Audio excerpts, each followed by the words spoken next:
Hello, and thank you for joining us. I'm Chris Paterno, Partner and Chief Revenue Officer here at Compass, and this is Need to Know, our Webisode series where we navigate through the latest industry noise, cut out the news, and get to the good stuff. So I'm joined virtually today by Seth Larner, CEO of Compass, and Hope Mayo, Team Lead here at Compass. Thank you both for joining us.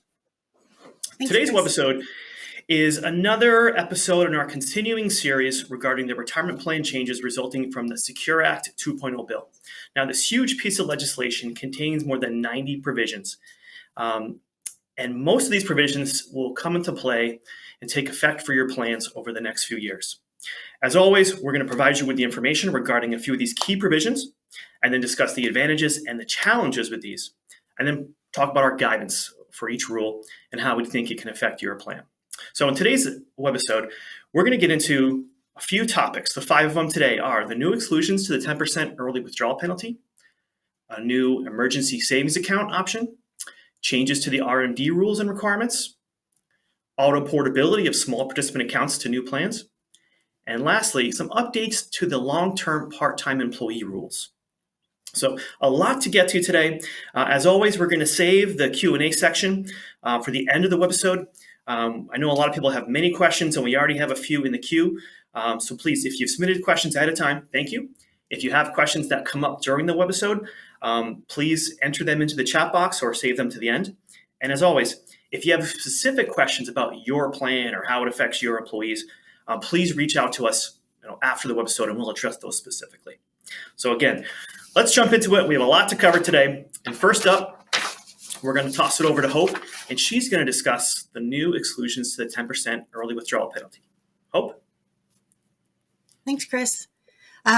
So the new distributions that are going to be exempt from the 10% penalty tax are including distributions for terminally ill employees, withdrawals made after a federally declared disaster, as long as they're made within 180 days of that disaster, and the home does reside in a disaster area. The new $1,000 emergency expense distribution, and qualified birth and adoption. That Excellent. distribution is limited to $5,000. Great. And I understand, Hope, that these are actually going to be part of plans and part of the code. There's nothing that an employer needs to adopt specifically. Is that correct?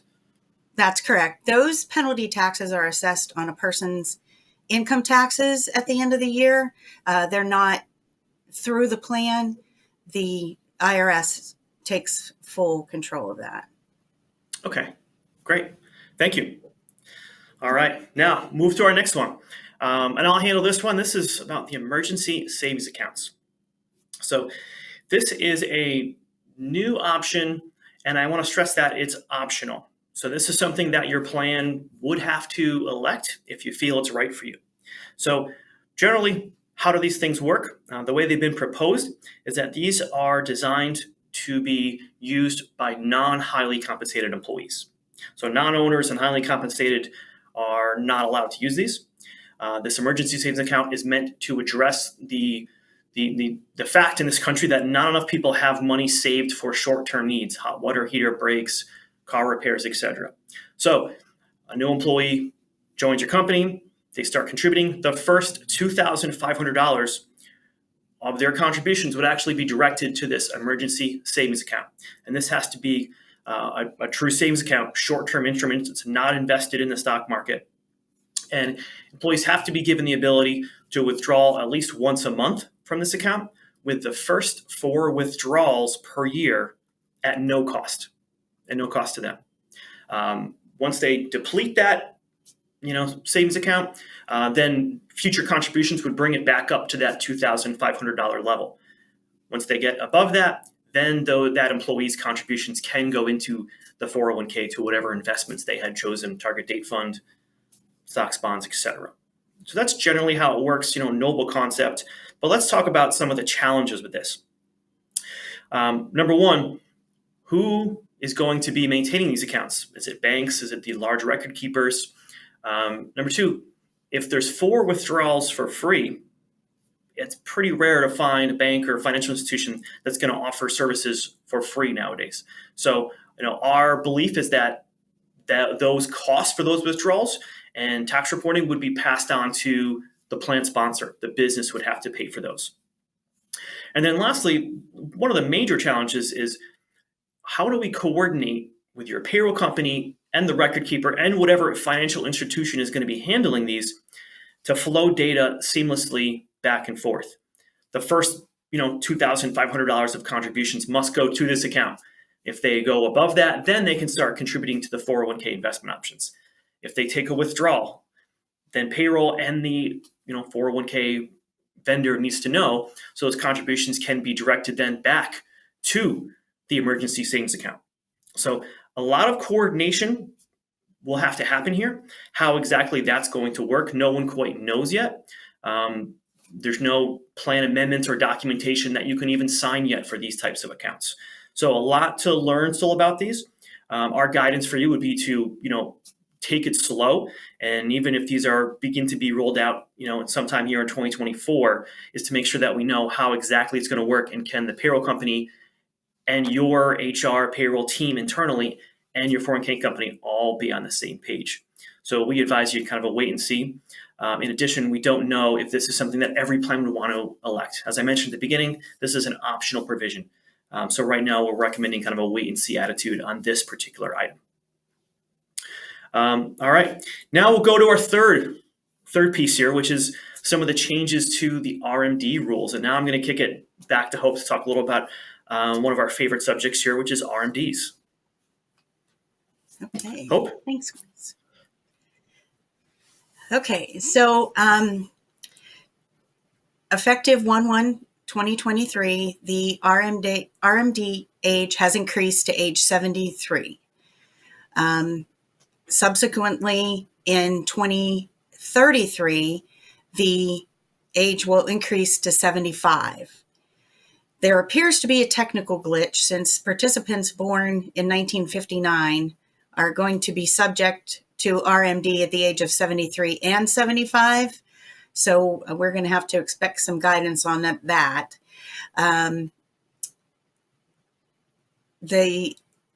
Although the change is effective in 2023, participants who attain age 72 in 2023 are not going to be required to receive their first RMD until in 23, because the age will be 73 at that time. Sorry about that. So then participants who attain age 73 in 24 are going to be subject to the new rule. Okay. If you don't take your RMD when you're supposed to, right now, the tax on that is 50% of what you should have taken. This act does reduce that penalty to 25% if it's not taken timely, and it can be reduced to 10% if you correct it within a 2-year window. There's also provision that if the participant has passed away, the surviving spouse will be treated as the employee for the purposes of the RMD rules. And there is also a section that excludes Roth accounts when determining how much the RMD needs to be for the next plan year. Great. Thanks, Hope. I'm glad they closed that loophole for the Roth 401k and Roth 403bs. And one quick addition to what Hope said, she reminded me at the beginning, if you or one of your participants in your plans is already taking an RMD, well, you're still in the club. You still have to continue to take RMDs. Nothing really changes for you. All right. Thank you very much, Hope. Now we're going to kick it over to Seth. He's been waiting patiently this whole time. And the first topic he's going to get into here is the auto-portability of small participant accounts. Seth, can you tell us a little about this new rule? Yeah, of course. Hi, everyone. Happy to be here again. I'm going through all these new Secure Act changes. Auto-portability in general is a very interesting rule. And the reason, I think we guys explain why they came up with it. At least I believe why they came up with it. The reason they came up with this is because there's a lot of people that leave plans that have small account balances. And what ends up happening is we end up forcing them out of a plan. If they have less than 5,000, we end up forcing them out. And then they have a balance over at Millennium Trust, pen checks. There's a few big, massive IRA providers that we work with that hold these accounts. And so our belief is that the government created this to try to help consolidate accounts together. So what this auto-portability new rule is, which is really interesting, is they basically say that if someone works for you and gets hired, then a kind of a mass message is going to go out to all these IRA providers saying, we just hired Seth and here's his EIN. Do you have any accounts with Seth's EIN? And when, let's just say Millennium Trust raises their hand and they say, you know what, we do. They're going to wire that money over to the 401k plan and bring it in. So it's kind of interesting because normally we're trying to get small balances out of a plan. So we're trying to force out small account balances. And in 2024, we're really excited that the 5,000 limit is going to go to 7,000. But now with the new rules, they're kind of saying, well, you hire a new person, we want to take that money in. So this is a really interesting rule that, I think a lot of things have to align for this to work. So first, you have to work with the record keeper. Does the record keeper have agreements with, like, let's say, pen checks, Millennium Trust, Group IRA? There's a number of large IRA providers. Do they have a connection with those? And then, are they willing to share information like this back and forth? I personally, right now, do not think this is a rule we want to adopt in any of the plans today. Because my big thing is, let's say you hire someone and they don't work out in 3 to 4 months, and you have to end up letting them go. Now we have the small account balance, then we have to get rid of again. So I think there needs to be a lot more clarification on this rule, on what it is. And right now, we are recommending to people, to all our plan sponsors and clients, not to adopt this rule until we understand more of it, because we don't want to be bringing in small account balances necessarily to it. But the reason, again, the IRS is trying to do this, if they think, well, if you work at a company, we'll move that account balance in, that'll be a small account balance in, and now they're consolidating the accounts for this people. So the theory of it's great, but I think there's a lot of concern I have with it. So currently right now, we're kind of on a let's wait and see type of approach for auto-portability. Okay. Chris, what's your thoughts on auto-portability? Great. Yeah, it's going to be very interesting how it's going to work. We've talked about this, with many of our clients. Movement of data and movement of personal information is going to be very important in the future. So we also want to make sure that there's enough cybersecurity in place between these IRA providers and the record keepers to make sure that that data can move securely, with all the cyber crime going on right now. But we can keep going on about that topic. So let's get onto our final item here that I want to talk about. And this, again, Seth, is going to be back to you. Some updates to long-term part-time employee rules, and this which originally started with the first Secure Act and is now being upgraded again for Secure Act 2.0. But can you give us a little taster of what we know so far, Seth? Yeah, I'm just going to say this is a mess right now. This is a mess. And what I mean by that is they came up with this rule back actually with Secure Act 1 back in 2019, December of 2019. And that rule stated if someone works for 3 years, consecutive years, starting in 2020, 2021, so 2021, 2022, and 2023, if they work 3 years and they work more than 500 hours, and your plan had a 1 year, 1,000-hour rule, you had to let them in to the plan for salary deferrals only. Not for company matching, you don't have to do that, but for salary deferral only. So we had to start tracking this back with Secure Act 1. And now with Secure Act 2, starting in 2025, they say, well, instead of a 3-year average, we want to go to a 2-year average. So our opinion at Compass and this is they're really trying to get rid of our requirements in general on retirement plans. And so that's one thing we're letting all of our plan sponsors know is this.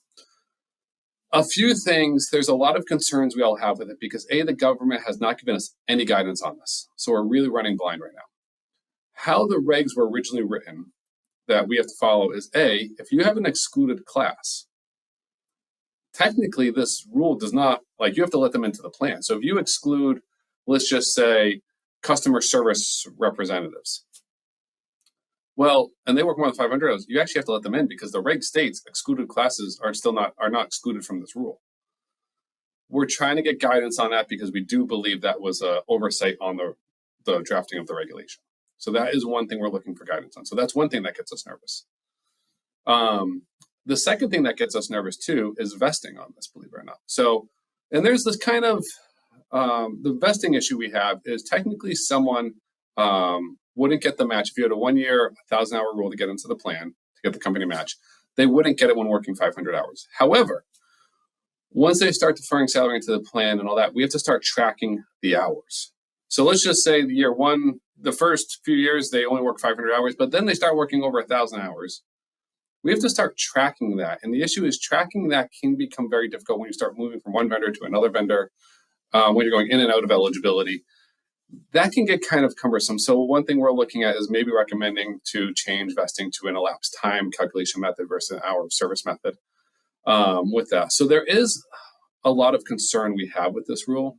The big concern we have with this rule is that it starts January 1, 2024, and we don't have the guidance we need to really effectively manage this. So one thing that we are proactively doing is clients that we know that we believe have clients of this situation we've been talking to and kind of giving specific guidance of what to kind of do at that time being. So if you do, our recommendation right now is if you do have participants that fall into this category and we have not proactively reached out to you, please reach out to us. And let's have a one-on-one conversation about how best to handle this. Because what we're going to have to do is kind of follow a general theory of reg. And then when we get more guidance, we may have to modify and pivot. So this is some of the stuff that we're dealing with today is this. But my first thing I would always tell everyone is I think the IRS is getting rid of, they really don't want hour requirements anymore. So if you have a 1 year, 1,000-hour requirement to get in a plan, we may just want to holistically look at just maybe doing a 1 year and get rid of the hour requirement because that may be a better approach. So with the long-term part-time employees, we will keep you updated. We did want to touch quickly on this and let you guys know our concerns with the reg, why we still need more guidance. A lot of people have been reaching out to us on this, but we want to let you know how this is because we still need more guidance and we're hoping to get it soon over the next 2 months or so. But the government's really keeping us on the edge of our seats. So. Great. Thank you very much for that, Seth. All right, so we've covered a couple different topics today. And now for the last segment, we're going to get to the Q&A section. So again, there's a chat function at the bottom. You can enter your questions in. If it's a very specific question to your situation, please contact us separately. And as a few questions come in, I think some of the common questions, and where we're getting this all the time right now, is as a plan sponsor for our plan, what do we need to sign right now? And I'll take this one, guys. Sorry, but I think the answer is nothing right now. There's no immediate documentation. There's no amendments. There's nothing that's been released that has to be signed by you. Now, as we get into 2024 and we talk about these new exclusions that Hope went over, the RMD rules, things we talked about in a previous webinar, self-certification of hardships, we are going to work with your plan and operate as if you had signed an amendment. Typically, we can operate the plan, on good faith under how the regs are read for the self-certification of hardships. We will be creating sometime next year a specific policy, plan policy that we want you to adopt if you were going to use that self-certification of hardship. All right, another question that's coming in here is about the auto-portability. So if you do not select or do not want this auto-portability, does this mean that you no longer can force out terminated employees, with small balances from your plan? And Seth, do you want to handle that one? So with the auto-portability for the plans, what we need to do right now is just, if you want to use it, let's have a conversation. But in the meantime, they're just let's stand fast and we'll figure it out as we go approach.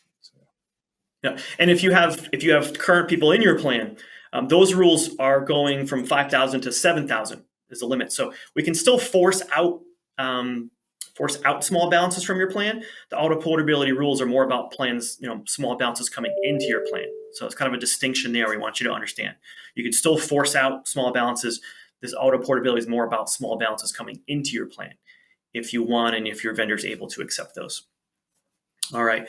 How do we select these options for our plan? Is there a method of doing that, right now?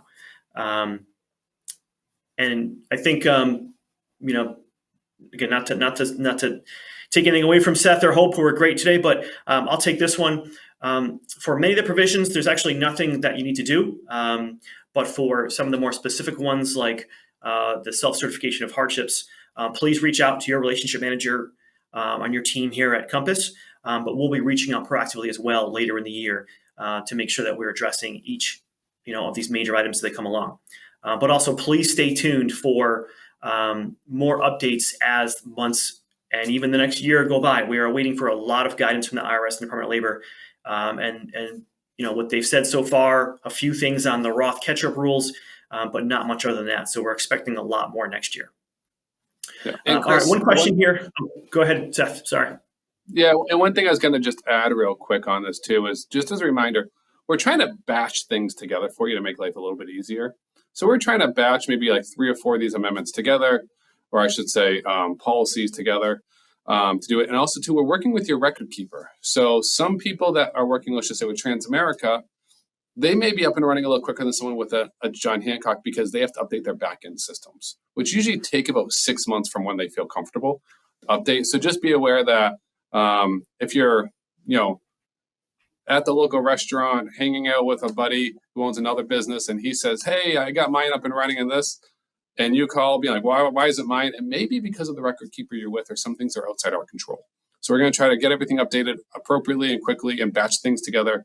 And we're also waiting on record keepers because every record keeper is working at different speeds. So, Great. Thanks, Seth. This next question I'm going to ask Hope to jump in on. And in our industry, we use a lot of terminology and a lot of acronyms. So here's one for you, Hope. What does RMD stand for? Okay. RMD is required minimum distribution. So the government has decided that once you reach a certain age, they're making you take some of your money out of your plan. Great. And a follow-up question for you, Hope. Can you take out more than your RMD? So the RMD is the required minimum. Can you take out more than that if you wanted to? Yes, you can. It would have to be a separate. The tax implications are a little different. So it might be a separate distribution, but you can take more, yes. Okay, great. Thank you. And we have one more RMD question for you, Hope. It's can you roll over your RMD to an IRA? No, you cannot. An RMD is one of the distributions that can't be rolled over. Great. The government wants their tax money, so it's got to come out. A couple questions here about the more detailed notes and recordings of the meeting here today. Yes, of course. Please pass it along to anyone who couldn't make the call. We record all of these webisodes. They're posted to our website, and we'll also have companion pieces that come out later in PDF form that will be available as well.